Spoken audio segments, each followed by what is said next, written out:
ನಮಸ್ಕಾರ ಸ್ನೇಹಿತರೆ.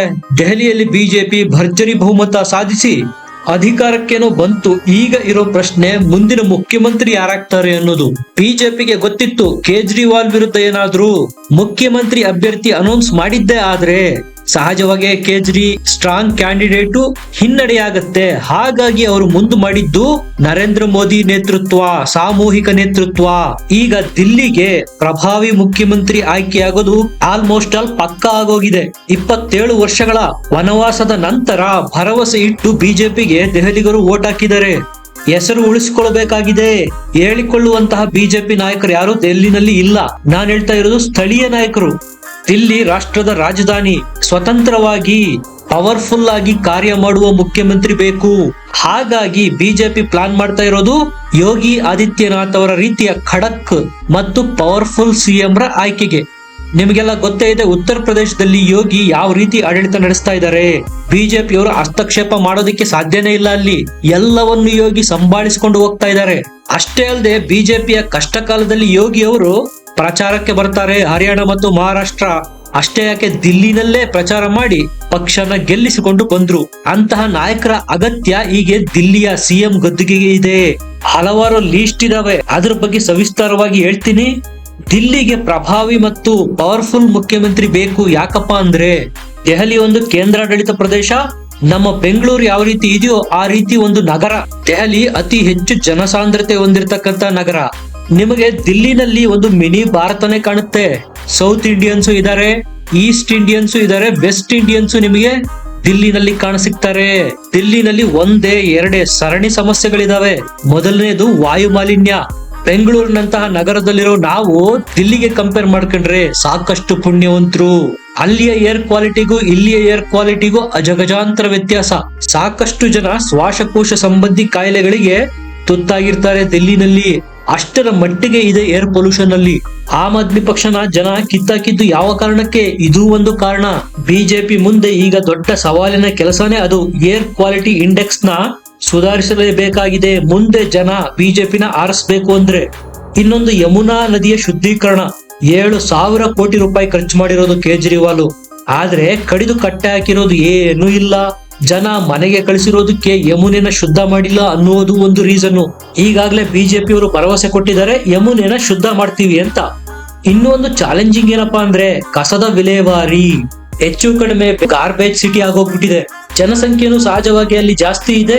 ಕಸದ ದೊಡ್ಡ ದೊಡ್ಡ ರಾಶಿಗಳಿದಾವೆ. ಅದನ್ನ ರೀಸೈಕಲ್ ಮಾಡಿ ದಿಲ್ಲಿಯ ವಾಯು ಮಾಲಿನ್ಯ, ಜಲ ಮಾಲಿನ್ಯ, ಒಟ್ಟಾರೆ ಪರಿಸರ ಮಾಲಿನ್ಯ ಏನಾಗ್ತಾ ಇದೆ ಅದನ್ನ ಸಂಪೂರ್ಣವಾಗಿ ನಿಯಂತ್ರಣ ಮಾಡಬೇಕಾದ ಜವಾಬ್ದಾರಿ ಬಿಜೆಪಿಯ ಹೆಗಲಿಗಿದೆ. 21ನೇ ಶತಮಾನದ ಭಾರತ ತೀವ್ರಗತಿಯಲ್ಲಿ ಅಭಿವೃದ್ಧಿ ಹೊಂದುತ್ತಾ ಇರೋದು.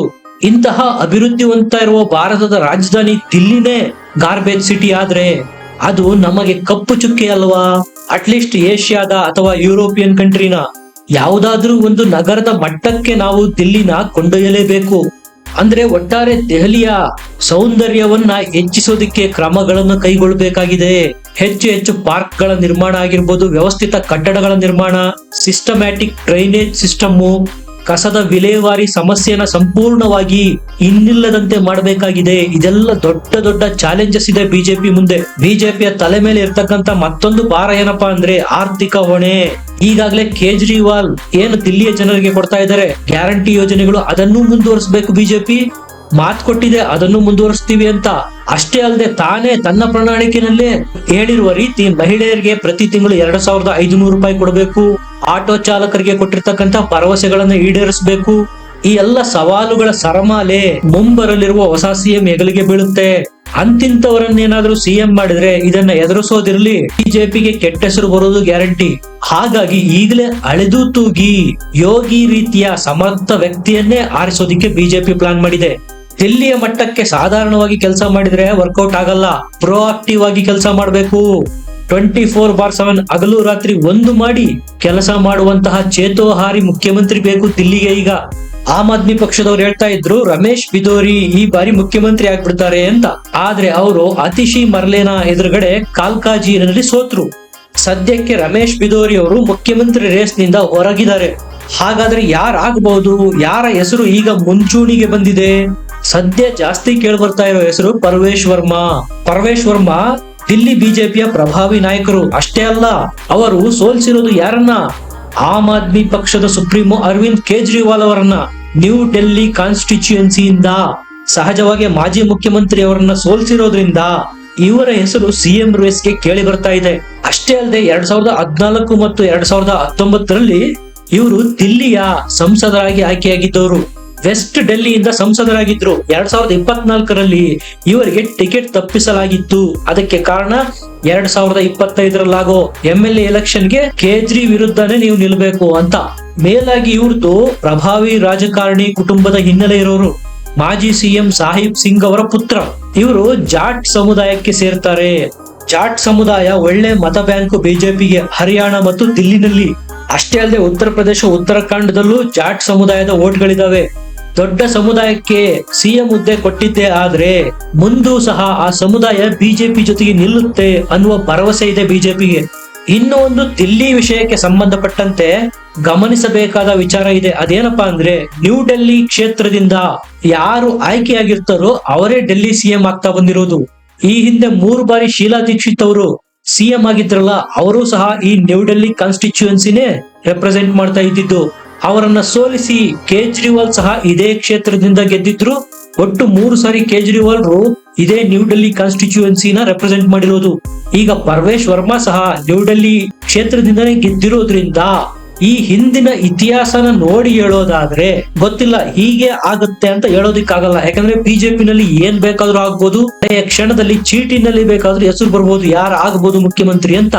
ಪರ್ವೇಶ್ ವರ್ಮಾರಿಗೆ ಚಾನ್ಸಸ್ ಮೇಲ್ನೋಟಕ್ಕೆ ಜಾಸ್ತಿ ಇರೋದು ಕಾಣ್ತಾ ಇದೆ. ಇವರಿಗೆ ಈಗ ಆಲ್ರೆಡಿ ರಾಜಕೀಯದಲ್ಲಿ ಸಾಕಷ್ಟು ಅನುಭವ ಇದೆ. 2013ರಲ್ಲಿ MLA ಆಗಿದ್ದವರು, 2014ರಲ್ಲಿ MP ಆದವರು, 2019ರಲ್ಲಿ ಮತ್ತೆ MP ಆದವರು, ಈಗ 25ರಲ್ಲಿ MLA ಆಗಿರೋರು. ಮೇಲಾಗಿ ಕಟ್ಟರ್ ಹಿಂದುತ್ವವಾದಿ ಟೈಟಲ್ ಹೊಂದಿರೋರು ಪರ್ವೇಶ್ ವರ್ಮಾ. ಶಾಹೀನ್ ಬಾಗ್ನಲ್ಲಾದ ದಂಗಾಕೋರರನ್ನ ಅತ್ಯಾಚಾರಿಗಳು, ಕೊಲೆಗಡಕರು ಅಂತ ಸಮರ್ಥವಾಗಿ ಎದುರಿಸಿದ್ದವರು ಇದೇ ಪರ್ವೇಶ್ ವರ್ಮಾ. ಅಷ್ಟೇ ಅಲ್ಲ, ಕೇಜ್ರಿವಾಲ್ರನ್ನ ಭಯೋತ್ಪಾದಕ ಅಂತಾನೂ ಕರೆದಿದ್ರು. ಮುಸ್ಲಿಂರನ್ನ ಬಹಿಷ್ಕಾರ ಮಾಡ್ಬೇಕು, ಹಿಂದೂಗಳು ಅವರಿಂದ ಡಿಸ್ಟೆನ್ಸ್ ಮೇಂಟೈನ್ ಮಾಡ್ಬೇಕು ಅಂತ ಈ ಹಿಂದೆ ಕರೆ ಕೊಟ್ಟಿದ್ರು. ಅದು ದೊಡ್ಡ ವಿವಾದ ಆಗಿತ್ತು, ಅದು ಬೇರೆ ವಿಚಾರ. ಇವರ ಎಜುಕೇಶನ್ ಬಂದ್ರೆ ಮ್ಯಾನೇಜ್ಮೆಂಟ್ ಡಿಗ್ರಿ ಹೊಂದಿದ್ದಾರೆ. ಇವರ ಕುಟುಂಬ ಸಹ ರಾಜಕಾರಣದ ಬ್ಯಾಕ್ ಗ್ರೌಂಡ್ ಹೊಂದಿರೋದು. ಇವರು ಸಹ ಸಾಕಷ್ಟು ಎಕ್ಸ್ಪೀರಿಯನ್ಸ್ ಇರುವ ರಾಜಕಾರಣಿ. ಕೇಜ್ರಿವಾಲ್ ಶೀಶ್ ಮಹಲ್ ನಿರ್ಮಾಣ ಮಾಡಿ ಆಮ್ ಆದ್ಮಿ ಅಲ್ಲ, ಇವರು ಖಾಸ್ ಆದ್ಮಿ ಅಂತ ಬಿಜೆಪಿ ಅವರು ಪೀಕ್ ಆಗಿ ಪ್ರಚಾರ ಮಾಡೋದಕ್ಕೆ ಶುರು ಮಾಡಿದ್ರಲ್ಲ. ಕೇಜ್ರಿ ಮಾಡಿದಂತಹ ಅನೈತಿಕ ಕೆಲಸಗಳನ್ನೆಲ್ಲ ಮುಂದಿಟ್ಟು ಆಗ ಅದರ ನಾಯಕತ್ವ ವಹಿಸಿದ್ದವರು ಇದೇ ಪರ್ವೇಶ್ ವರ್ಮಾ. ಕೇಜ್ರಿ ಅವರನ್ನು ಎದುರಿಸಿ ಗೆದ್ದಿರೋದ್ರಿಂದ ಮುಖ್ಯಮಂತ್ರಿ ಆಯ್ಕೆ ವಿಚಾರದಲ್ಲಿ ಮೋದಿ ಮತ್ತು ಶಾರ ಕನ್ಸಿಡರೇಷನ್ ನಲ್ಲಿ ಫಸ್ಟ್ ಇರೋರು ಪರ್ವೇಶ್ ವರ್ಮಾ. ಇನ್ನೊಂದು ಹೆಸರು ಕೇಳಿ ಬರ್ತಾ ಇದೆ, ಅದು ಅರವಿಂದ್ ಸಿಂಗ್ ಲವ್ಲಿ ಅಂತ. ಇವರು ಕಾಂಗ್ರೆಸ್ ನಿಂದ ಬಂದವರು. 2017ರಲ್ಲಿ ಬಿಜೆಪಿ ಸೇರಿ 2018ರಲ್ಲಿ ವಾಪಸ್ ಯೂ ಟರ್ನ್ ಮಾಡಿ ಕಾಂಗ್ರೆಸ್ಗೆ ವಾಪಸ್ ಹೋಗಿದ್ರು. 2024ರ ಲೋಕಸಭಾ ಚುನಾವಣೆಗೆ ಮುಂಚೆ ಮತ್ತೆ ಬಿಜೆಪಿಗೆ ಬಂದವರು. ಈಗ 25ರ ವಿಧಾನಸಭಾ ಚುನಾವಣೆಯಲ್ಲಿ ಗಾಂಧಿನಗರದಿಂದ ಆಯ್ಕೆಯಾಗಿದ್ದಾರೆ MLA ಆಗಿ. ಇವರನ್ನು ಸಹ ಮುಖ್ಯಮಂತ್ರಿ ಅಭ್ಯರ್ಥಿಯಾಗಿ ಕನ್ಸಿಡರ್ ಮಾಡಲಾಗ್ತಾ ಇದೆ ಅಂತ ಹೇಳಲಾಗ್ತಾ ಇದೆ. ಆದರೆ ಇವರ ಹಿಂದಿನ ಹಿಸ್ಟ್ರಿ ಯೂ ಟರ್ನ್ ಹೊಡೆದಿರೋದು ಜಾಸ್ತಿ ಇರೋದ್ರಿಂದ ಕಡೆ ಕ್ಷಣದಲ್ಲಿ ಡ್ರಾಪ್ ಔಟ್ ಆದ್ರೂ ಯಾವುದೇ ಆಶ್ಚರ್ಯ ಇಲ್ಲ. ಇವರು ಸಿಖ್ ಸಮುದಾಯಕ್ಕೆ ಸೇರೋದ್ರಿಂದ ಇವರನ್ನು ಮುಖ್ಯಮಂತ್ರಿ ಮಾಡಿದ್ರೆ ಪಂಜಾಬ್ ನಲ್ಲಿ ದೊಡ್ಡ ಕನಸು ಕಾಣ್ತಾ ಇದೆ ಬಿಜೆಪಿ. ಹೇಗಾದ್ರೂ ಮಾಡಿ ಅಲ್ಲೂ ಅಧಿಕಾರ ಹಿಡಿಬೇಕು ಅಂತ. ಡೆಲ್ಲಿನಲ್ಲಿ ಏನಾದ್ರು ಸಿಖ್ ಸಮುದಾಯಕ್ಕೆ ಅಧಿಕಾರ ಕೊಟ್ರೆ ಪಂಜಾಬ್ಗೆ ಅದು ರಹದಾರಿ ಆಗುತ್ತೆ. ಇನ್ನೊಂದು ಮಹಿಳಾ ಹೆಸರು ಸಹ ಬಿಜೆಪಿ ವಲಯದಲ್ಲಿ ಕೇಳಿ ಬರ್ತಾ ಇದೆ. ಸುಷ್ಮಾ ಸ್ವರಾಜ್ ಅವರ ಮಗಳು ಬಾನ್ಸುರಿ ಸ್ವರಾಜ್. ಇವರು ಹಾಲಿ MP. ಮಹಿಳಾ ಕೋಟದಿಂದ ಬಾನ್ಸುರಿ ಸ್ವರಾಜ್ ಅವರನ್ನ ಆಯ್ಕೆ ಮಾಡಿದ್ರು ಯಾವುದೇ ಆಶ್ಚರ್ಯ ಇಲ್ಲ. ಯಾಕಂದ್ರೆ ಇವರು ಉತ್ತಮ ವಾಗ್ಮಿ, ವಕೀಲೆ ಸಹ ಹೌದು. ಇವರು ಆಲ್ರೆಡಿ MP ಆಗಿರೋದ್ರಿಂದ ಇವರ ಆಯ್ಕೆ ಸಂಭವನೀಯತೆ ತುಂಬಾ ಕಡಿಮೆನೇ ಇದೆ. ಪರ್ವೇಶ್ ವರ್ಮಾ ಮತ್ತು ಅರವಿಂದ್ ಲವ್ಲಿ ಅವರಿಗೆ ಕಂಪೇರ್ ಮಾಡ್ಕೊಂಡ್ರೆ ಸ್ನೇಹಿತರೆ, ಯಾವ ಆಂಗಲ್ ನಿಂದ ನೋಡಿದ್ರು ಪರ್ವೇಶ್ ವರ್ಮಾರೇ ಸೂಟಬಲ್ ಕ್ಯಾಂಡಿಡೇಟ್ ಅಂತ ಮೇಲ್ನೋಟಕ್ಕೆ ಅನ್ನಿಸ್ತಾ ಇದೆ. ಆದ್ರೆ ಬಿಜೆಪಿ ಅವರು ಯಾವ ತೀರ್ಮಾನ ತೆಗೆದುಕೊಳ್ತಾರೆ ಕಾದು ನೋಡ್ಬೇಕು. ನಿಮ್ಗೇನನ್ಸುತ್ತೆ? ಯಾರು ಮುಖ್ಯಮಂತ್ರಿ ಆಗಬಹುದು? ಕಮೆಂಟ್ ಮಾಡಿ, ಲೈಕ್ ಮಾಡಿ, ಚಾನೆಲ್ ನ ಸಬ್ಸ್ಕ್ರೈಬ್ ಮಾಡಿ. ಮತ್ತೆ ಸಿಗೋಣ. ನಮಸ್ಕಾರ.